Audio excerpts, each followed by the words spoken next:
तुम एक भीड़ में खड़े हो और अचानक कोई एंट्री करता है। अब मजेदार बात यह है कि उस बंदे ने कुछ बोला भी नहीं, कपड़े भी नॉर्मल हैं, शूज भी एवरेज हैं, लेकिन फिर भी पूरा माहौल बदल जाता है। क्यों? सिर्फ उसकी वॉक की वजह से। हाँ, तुम्हें मानो या ना मानो, तुम्हारा चलने का तरीका तुम्हारे बारे में इतना कुछ बोल देता है जितना तुम्हारी आवाज भी नहीं बोलती। तो अगर तुम सोचते हो कि लोग सबसे पहले तुम्हारा चेहरा, कपड़े या हेयर स्टाइल नोटिस करते हैं, तो तुम आंशिक तौर पर सही हो। लेकिन सबसे डीप और अनकॉन्शियस लेवल पर लोग तुम्हारी वॉक से तुम्हारे बारे में राय बनाते हैं। तुम्हारी एंट्री, तुम्हारा पहला इंप्रेशन, तुम्हारी पर्सनैलिटी का लाइव ट्रेलर, सब कुछ तुम्हारी वॉक है।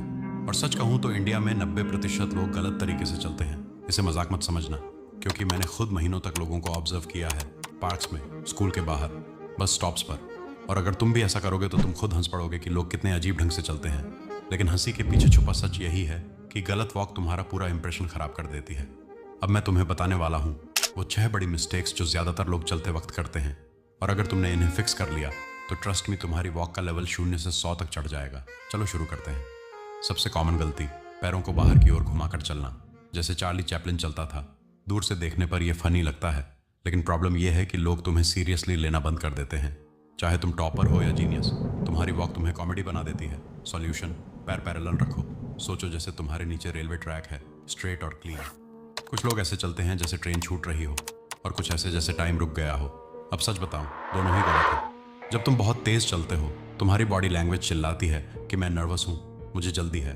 जब तुम बहुत धीरे चलते हो, लोग सोचते हैं कि ये बंदा बोर, थका या डिप्रेस्ड है। सॉल्यूशन, वॉक विद विजन, ना जल्दी ना सुस्ती, बस एक स्टेबल डिसेंट रिदम। अगर तुम हमेशा ग्रुप में पीछे चलते हो तो ये तुम्हारी पर्सनालिटी को इनविजिबल बना देता है। लोग तुम्हें लीडर नहीं, बस फॉलोअर मानते हैं। सॉल्यूशन, ग्रुप में चलो तो हमेशा बीच में रहो, वहीं तुम्हारी प्रेजेंस सबसे स्ट्रांग दिखती है। यही लीडरशिप की शुरुआत है। छोटे छोटे स्टेप्स लेना तुम्हें ऐसा दिखाता है जैसे तुम्हें अगला कदम लेने का कॉन्फिडेंस ही नहीं है। ये वॉक तुरंत तुम्हारा बैलेंस और प्रेजेंस खराब कर देती है। सॉल्यूशन, स्टेप्स लो, कॉन्फिडेंट और स्टेबल, ना बहुत छोटे ना ओवर लॉन्ग, बस क्लियर और ग्राउंडेड। कुछ लोग चलते वक्त हर कदम पर पैर क्रॉस करते हैं।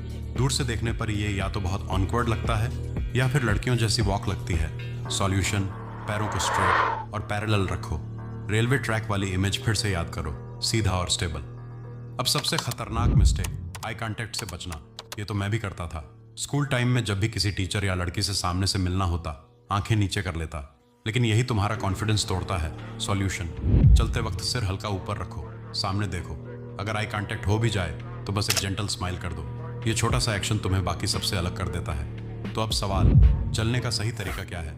सिंपल फॉर्मूला, शोल्डर्स पीछे रखो, हाथ पॉकेट से बाहर, आई कांटेक्ट नेचुरल, और सबसे जरूरी, हील से पहला स्टेप लो। लेकिन यहीं पर एक मॉडल वॉक और नॉर्मल वॉक में फर्क आता है। अगर तुमने किसी मॉडल या सेलिब्रिटी की वॉक नोटिस की होगी तो तुम्हें 2 चीजें कॉमन मिलेंगी। पहला, हील फर्स्ट, वो अपना पहला स्टेप हमेशा हील से रखते हैं, इससे वॉक ग्राउंडेड और पावरफुल लगती है। दूसरा, शोल्डर स्विंग, चलते वक्त उनके शोल्डर में हल्का सा नेचुरल स्विंग होता है, इससे वॉक मशीन जैसी नहीं बल्कि रिलैक्स्ड एंड ह्यूमन लगती है।